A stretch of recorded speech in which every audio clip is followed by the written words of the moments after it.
large part of Kenya's landmass, especially in the north, is arid and semi-arid region. Pastoralism is an economic lifeline in these areas. However, each drought brings challenges. Thousands of livestock die, leaving locals counting losses. Due to poor land use, like uncontrolled grazing, environmental degradation, and climate change, many parts of the country continue to become arid and semi-arid. Soil erosion caused by runoff water due to lack of trees, grass or shrubs to prevent is on the rise, further degrading the land. Many areas in Laikipia County are full of deep gullies, posing a serious threat to livestock in Mayanat Community Conservancy. There is a problem that has been there for quite some time, and because of climate change, this is one of the effects of climate change. The gullies are forming all over the conservancy, displacing even the people. As you see the homestead here, there is a lot of effects that this gullies brings to the people, the local community in this place. The community, in collaboration with non-government organizations such as the Nature Conservancy, NRT, NEMA, and the county government of Laikipia, have been making efforts to restore degraded lands occasioned by uncontrolled grazing. Northern Kenya is quite degraded. We have 70% of the land degraded. And the main driver of degradation is the persistent drought, poor land management, and also the invasive species that are really affecting the landscape. We visit the Kalama area in Samburu County. This conservancy looked like this not long ago. But after conservation and restoration efforts, the situation has changed for the better. These women harvest grass seeds for the grass restoration project. Tulianza kwa kukata kwanza hii mamiti kubwa kubwa sasa ili tupate kuweka sasa mbegu. Leo tulianza ndio sasa nini sepse gefra akakuja kutuletea majembe na mavijiko na mbegu. Sasa ndio tukaendelea kubadilia basi sasa hapa hivi. Ndio sasa tukaendelea tukamesha ikakuwa kitu basi. Sasa vile zimekauka tukaenda kuchukua magunia, wakatuletea magunia, tukaweka mbegu na ndio tukaweka kwa store.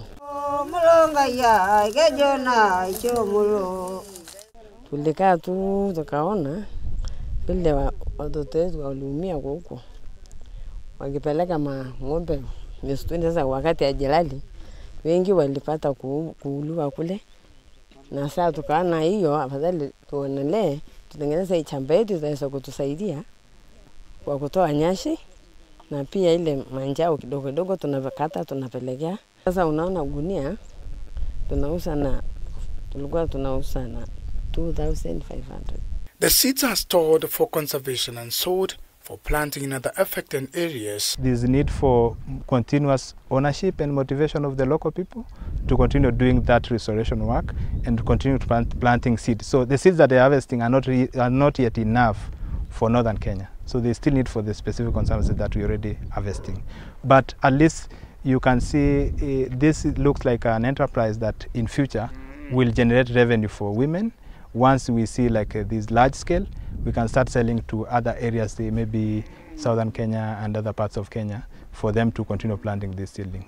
The Westgate Reserve has not been left behind. This morans a happy lot, following abundance of grass after the success of a grass reforestation project. Tulikuwa tu tunashunga hapa wanyama wetu wasikuje kula hiyo nyasi, ndio itokeleze na ingie tena zaidi Kenya tulikuwa tumeweka. We mostly focus on small scale, but we also do large scale. At the small scale, we set up grass plots at every village or other zone, and in that zone it acts mostly as a learning site for the communities within that zone, but also with communities within that conservancy and outside the conservancy. So that just acts as a learning site, but it also acts as a seed bank, because the women grow grass, and they also harvest the seed, and they use those seeds to restore other degraded areas. There before this community was severely affected by this climate change.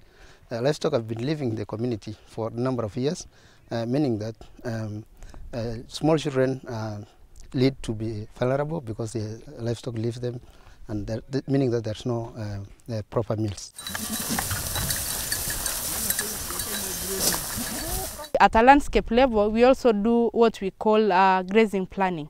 And each conservancy has a grazing plan, and we use what we call wet season and dry season. So during the wet season, we just graze around the settlement areas, and we preserve other areas. And we slowly move to those areas as the drought progresses. Besides soil erosion and general environmental degradation in this area,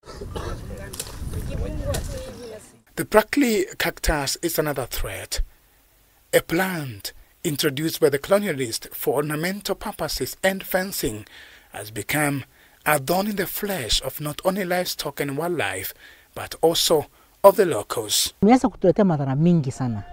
Sababu ya kwanza imechukua ardhi, pahali huwa tunafugia ng'ombe, pahali nyasi imemea, so hakuna nyasi inamea hapo. Pia imekuja kuathiri mang'ombe na mambusi hata mangamia, sababu wakati ya jilali, wakati hakuna nyasi, ng'ombe huwa inakula hii matunda. Inaathiri sana midomo, na inaingia kwa macho na kipofu, na once ikikula mdomo inafura, inakuwa na finonda, so haiwezi kukula tena. So mnyama inapofika mpaka inakufa. Over the years, cactus are spread like a plague, covering thousands of acres of land and affecting grazing lands for livestock and wildlife in Laikipia County. To combat this, women from Naibunga Community Conservancy are using cochineal insect to control it. These insects are raised in this greenhouse. Tunaweka hii dudu cochineal kwa mabucket, inakaa wiki 3 ya 4 ndio tunakuja kutoa, tuna spread, tunaweka kwa hiyo puntia ndio iweze kukula hiyo puntia. Mwaka 6 sasa tuliweza kuongea na shirika moja ya kisayansi inaitwa Kabi kutoka South Africa, na tukakuja kufanya research kwa pamoja na NEMA, na wakaona kuwa kuna mdudu inaitwa cochineal ambaye inaweza kula hiyo matunda na imalize. And after a few days, the women spread the insect on this cactus, where the cochineal feeds on the sap of the cactus, thus killing it. Women depend, or the livelihood around here is about livestock. So livestock feed on the opuntia. So when they feed on the opuntia, the livestock are affected. The digestive system, the opuntia contains spines and thorns, which affect the digestive system of the animal. So once they affect the digestive system of the animal, the livestock get emaciated, they will lose milk, we lose meat, and then we lose the market price of the livestock because of the emaciation. So far, these women have restored a large part of the land previously occupied by cactus. Climate change continues to pose many environmental challenges. Research to these challenges is urgently needed to enable people to find sustainable solutions. Dan Kaburu, K24, in Laikipia County.